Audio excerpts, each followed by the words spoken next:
जयपुर की एक शांत रात।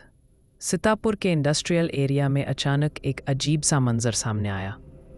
एक आदमी रोड पर लड़खड़ाता हुआ, जिसके चेहरे पर इंसान से ज़्यादा कुछ और ही नज़र आ रहा था। और फिर एक सीसीटीवी फुटेज, एक आदमी जिसके मूवमेंट्स बिल्कुल अननेचुरल, जैसे बॉडी किसी अननोन फोर्स के कंट्रोल में हो।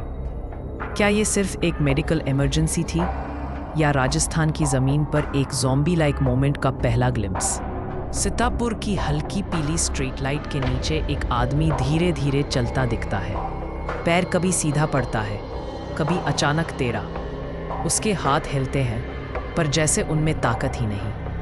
एक पासिंग स्टूडेंट रुक कर देखता है। भाई, ये इंसान है या कुछ और? उस एक पल में हवा में एक ठंडी सी बेचैनी फैल जाती है। फैक्ट्री गेट पर लगे कैमरा में आदमी और ज़्यादा क्लियरली दिखता है। कभी वो सीधा खड़ा होता है, फिर अचानक ऐसे हिलता है जैसे कोई इनविजिबल झटका लगा हो। आंखें खुली, पर नज़र साफ दिख रहा है कि वो कहीं और देख रहा है। फुटेज ऑनलाइन आते ही जयपुर में ज़ॉम्बी लाइक इंसिडेंट का शोर मच जाता है। लोकल रेजिडेंट्स बोलते हैं, शाम को एक अजीब सी स्क्रीम सुनी थी, लगता था कोई मदद मांग रहा हो। कुछ लोग कहते हैं वो आदमी अपनी ही सांसों से बात कर रहा था। पुलिस रिपोर्ट में लिखा गया, सिवियर डिसोरिएंटेशन, डिहाइड्रेशन और पॉसिबल मेडिकल इश्यू।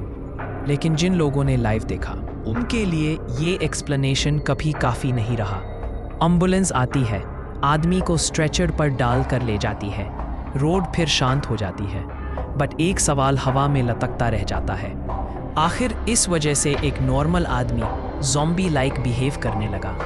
क्या ये सिर्फ एक एक्सीडेंट था, या जयपुर की रात में कोई अननोन ट्रिगर एक्टिव हुआ?